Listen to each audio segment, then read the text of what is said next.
Good morning, guys. Today is Tuesday. Yes, terrific Tuesday. That's what we're going to title this today. And you are with the Anyone Can Playwrite podcast show. And that's Playwrite, as in writing, literally with a pen or pencil or anything of that nature that you can write with. Hi, golly, Miss Dolly. How are you doing, love? Good seeing you on here, sis. I'm so happy to see you. I hope that everything's going good for you. Good morning from my side of the globe. If your day has already started because you may be in a different time zone, hope you're having an amazing day. If your day's about to come to a close and you're with me right now before you go to bed, I thank you once again for being here. You said I'm well. Good. I'm well too. We got a little bit of a busy schedule, doctor's appointments and so forth. So I want to make sure that I get this in with you guys because we're on day 14. We are reading this devotional together, the Adult Play Therapy Devotional. This is a 60-day soul cleansing devotional and journal. Each one of these has its own journal pages and prompts, and you'll be able to write on these pages your feelings, your thoughts, anything that comes to mind with these prompts. If you do not have this yet, and I do stress the word yet because this book is in hardback as well as in ebook format, so you can get all those formats available on Amazon. You can also contact me as well for a hardback copy, and I'll sign it after, money exchange, sign it and send you a personal message and send it your way. But if you do not have it yet, use your notebook. I do have a pet peeve with loose leaf. I don't want it to get lost. This is something that we are experiencing together, and you want everything to be held, hopefully binded together in one place so you can go back to it a month later, a year later, years later, right? And see how much that you've grown from the person that you were when you first and initially started this journey. So use a notebook, please, if you do not have the actual book. All right, guys, we're on day 14. Day 14. And this is a good one. Forgive others. Forgive others. Regret and unforgiveness is literally poison to the spirit and to the soul. Make the choice to radically forgive those who have hurt you. I'm going to say it again. Forgive others. Regret and unforgiveness is literally poison to the spirit and to the soul. Make the choice to radically forgive those who have hurt you. Oh, goodness. I understand. I got to get mine up for a doctor's appointment. She said, love you, I have to go wrestle my teenager to get up for school. I understand. I got to get my little one up for her doctor's appointment right after we get done with this devotional. So my prayers with you.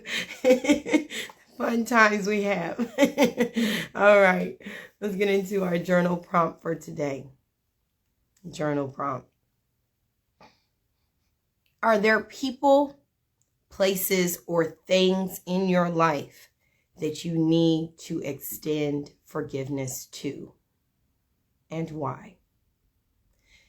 Are there people, places, or things in your life that you need to extend forgiveness to? Why? Now, we talk about people a whole lot, about needing to forgive someone, needing to have a resolution in a relationship. We don't really talk about places.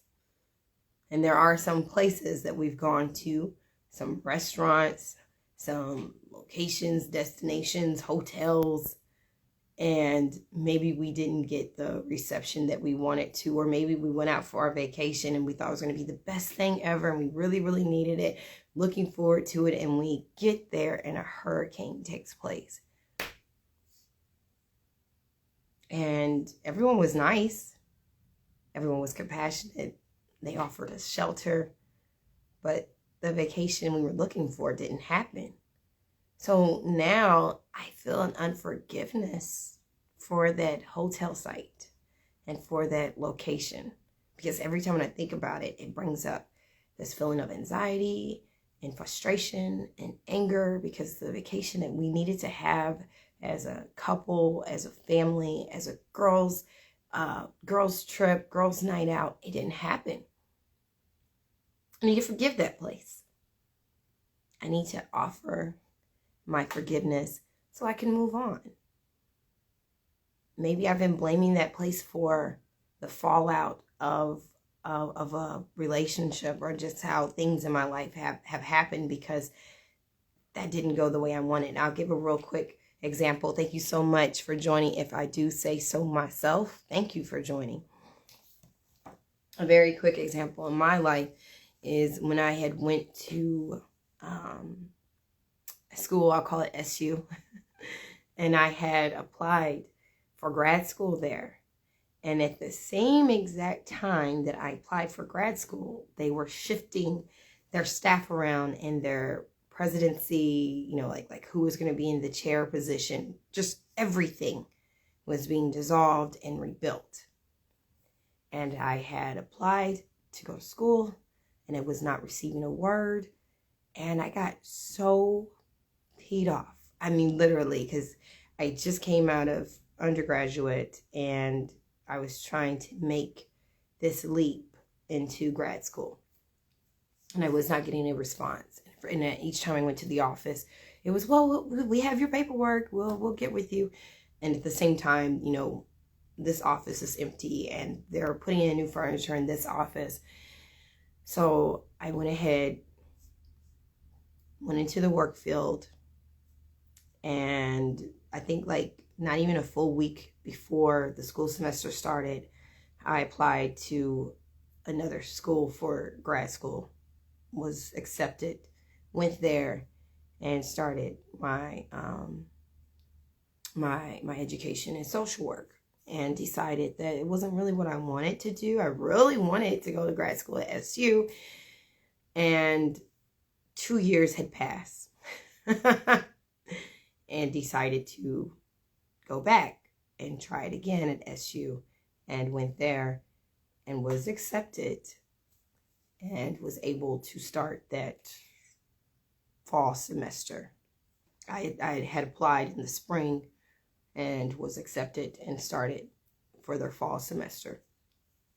Everything happens for a reason, and that's one of the things that I have to keep in mind. Prior to reapplying to SU, I was really upset.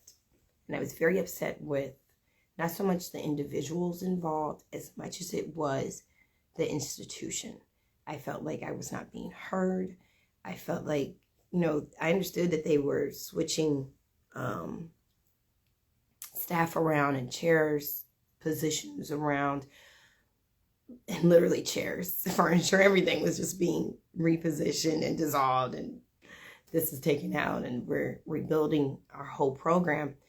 And I understood that, but I felt like they were being unorganized and that they could have handled things better, and I wanted them to respond to me so I would know what was going on, and I was not receiving that. So for a while, I would almost say the whole time that I was taking my classes, my courses for social work, I was peed off. I had unforgiveness towards SU because of how they had handled things. And it took me to get to that place 2 years later to then say, I'm going to apply again. Because I had finally came to a place of forgiving them, of understanding that things happen. And maybe it didn't happen the way I wanted it to, but everything happens for a reason. And at that time, those things were going on, and it did push me to go ahead and apply to another institution. And by me going to the educational institution, I picked up a whole lot of great information about social work and learned a whole lot of things about myself and about the world around me. I built up some friendships while I was there, met some professors that were really awesome. And then, the beautiful thing was that out of forgiveness blossomed the opportunity to go to SU and to begin my curriculum in my MFA program for writing and teaching. And it just so happened to be that by me being encouraged in my new field of becoming a writer and a teacher that I went to a poetry reading. And that is where, like en route to the poetry reading, that is where I met my husband, who I am now with 15 and a half years later, 10 kids later.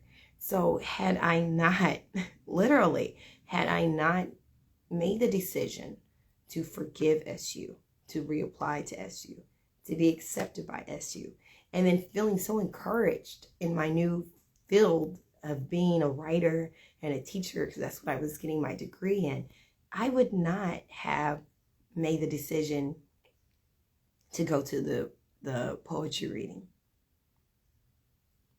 I wouldn't have. I would have still been in the field of social work. In fact, I would have been like on my last year. So I wouldn't have had a reason to even think about getting back into writing. But because of me making that radical decision, I'm going to forgive this institution. I'm going to forgive those involved. And I'm going to reapply.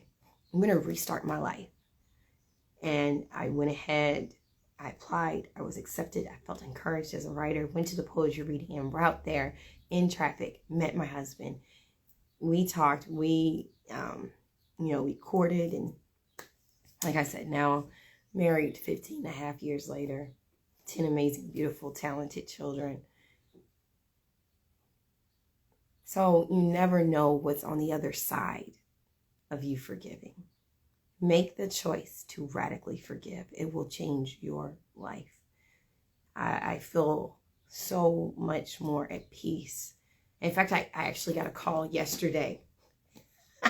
Talk about things being ironic. I actually got a call from SU yesterday wanting me to detail my experience there as an undergraduate student and what advice would I give to students that were coming into the institution.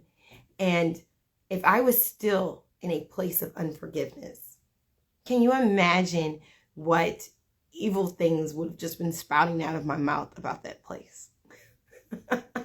Or if I just would have been like, I don't even want to have this conversation. Right? As we did talk about, like, if we don't want to talk, we have a right to say, I don't want to have this conversation. I don't want to engage. We just talked about that yesterday.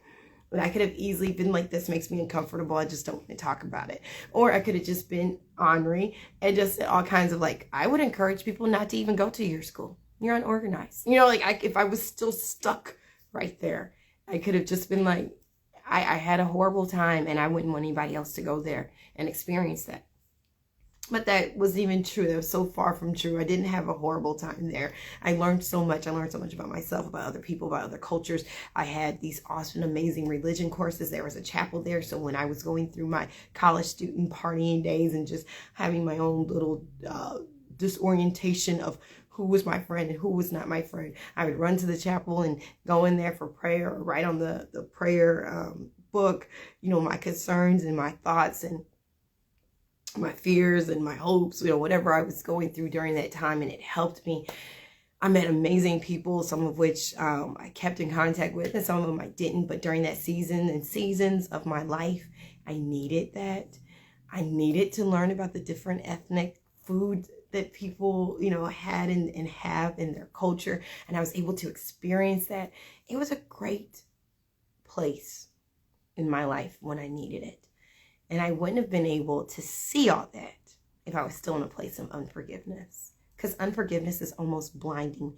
You only pay attention to the hurt. But when I was able to release the hurt, I can honestly say it's a great school. And I imagine it's even better now, because when I was there, they had like 4 or 5 buildings. And now they have extended and almost have like 2 or 3 blocks. I think like 3 blocks of buildings here in the state where I live and in the city where I live. So I would encourage people to go, but I could not say that if I was still in a place of hurt. So forgive people, forgive places, forgive things. If it was a car that you were depending on and you really, really needed that car, and it was the day that you just started a new job and the car broke down on you and you're like, what the? I understand you were hurt. I understand you were mad. Understand you possibly even lost that job, because a lot of places don't have tolerance. They don't go, hey, that's okay.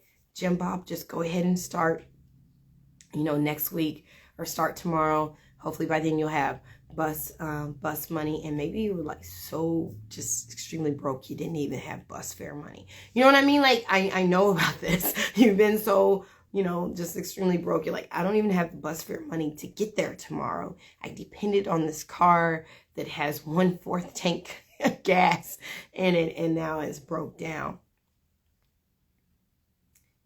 Hopefully you will come to a place, even if it's a month later or 2 years later, of saying, I forgive that vehicle for breaking down when I felt I needed it the most. Because it did cause a wrinkle in my time. It did cause an issue. But that wrinkle in time helped to get me even, helped to get me where I need to be even quicker than what I thought. And I'm referring to A Wrinkle in Time, the book, because I love it. But just how tragedies and things can take place. But if we find that wrinkle, it can get us where we need to go even quicker. I didn't understand A Wrinkle in Time at first. And then I really looked at that demonstration that she does with the skirt of her dress. And she takes it and she just wrinkles it to show how the ant can get where it needs to go even quicker. So things in our life happens. And it is a wrinkle, but if we can really take that wrinkle to our advantage, we'll get where we need to get quicker. And when we get there, we can kind of look back in our rearview mirror. We can forgive those people, forgive those places, and forgive those things. Thank you, Coach Play, for joining. I'm actually about to sign on out. You guys can contact Coach Play. He is available one-on-one. He's available virtually. He works at a local gym. He's a fitness trainer. He is a nutritionist. He has so many different titles and he wears them well. So definitely contact him for any of your needs, personal trainer, anything of that nature. Those are really the only things that I loan him out for, because that is my dear sweet husband. So I just want to let you guys know that he is available for any of those fitness and nutrition needs here on Instagram. Thank you guys so much. You have an amazing day. Love you guys. And I thank you for being with me. Bye-bye.